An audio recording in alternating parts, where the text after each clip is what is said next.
Okey, Assalamualaikum warahmatullahi wabarakatuh. Saya Razila binti Hamzah, seorang remiser di BIMB Securities. So, hari ini saya akan menjawab soalan yang diberikan kepada saya di sini.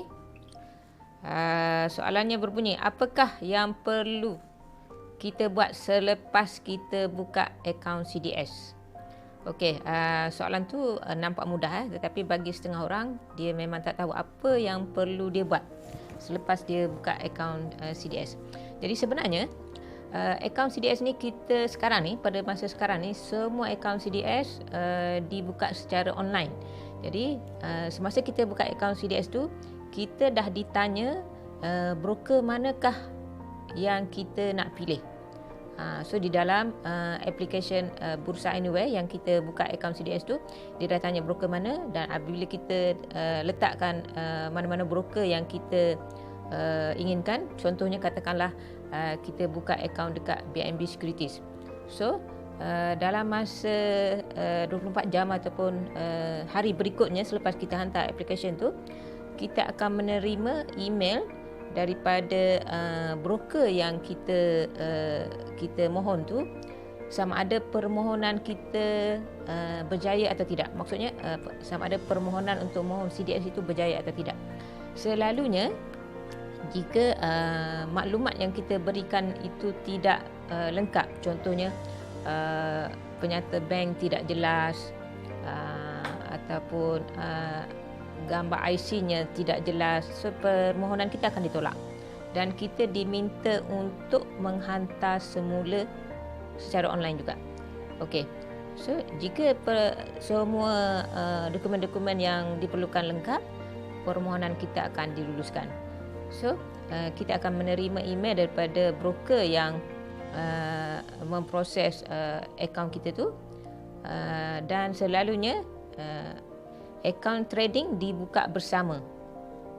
Proses seterusnya ialah membuka akaun trading. Okey, membuka akaun trading ni selalunya juga dibuat secara online.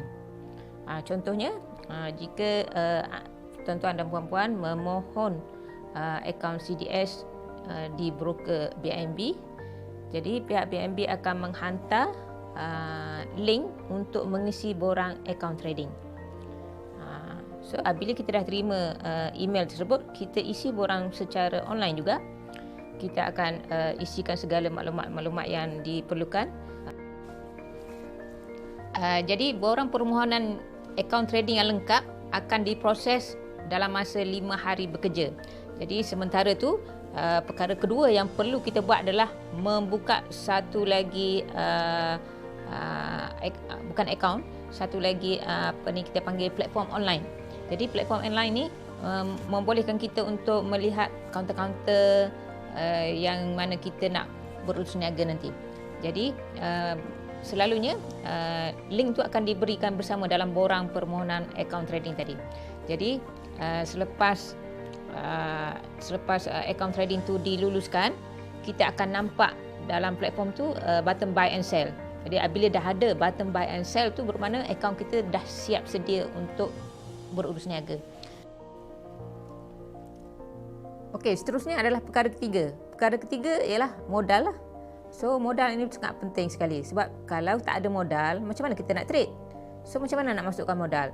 So di platform masing-masing dah ada satu tempat yang mana kita boleh klik dekat payment. Kat situ dia tulis payment, kemudian klik e-payment, sebab sekarang semua transfer dibuat secara online. So tak ada masalah untuk kita buat pindahan daripada akaun kita kepada akaun broker yang di mana kita buka akaun tersebut.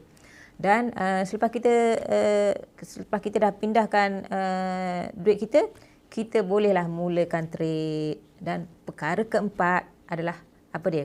Perkara keempat ialah belajarlah. So macam mana kita nak trade kalau kita tak tahu? Jadi apa yang perlu kita belajar? Macam mana nak cari kaunter yang sesuai, macam mana cara nak beli, bila masa nak beli, bila masa nak jual. So semua perkara itu akan mempengaruhi untung rugi saham yang kita beli. Jadi apa yang boleh saya terangkan di sini, saya nasihatkan kepada klien-klien saya supaya belajar dulu. So macam apa yang saya buat ialah kita mulakan dengan kelas beginner dulu. So cuba belajar. Sekarang ni ada banyak kelas yang dibuat secara online. Ada sejak PKP ni semua banyak kelas yang dibuat secara online. Jadi boleh pilih mana-mana kelas yang sesuai dengan tuan-tuan dan puan-puan. Jadi seperti yang saya amalkan, saya nasihatkan klien-klien saya supaya belajar daripada peringkat beginner dan cuba trade dulu menggunakan ilmu yang ada pada mereka untuk membeli sedikit dulu. Kemudian seterusnya barulah mereka boleh meneruskan belajar pada peringkat yang lebih tinggilah.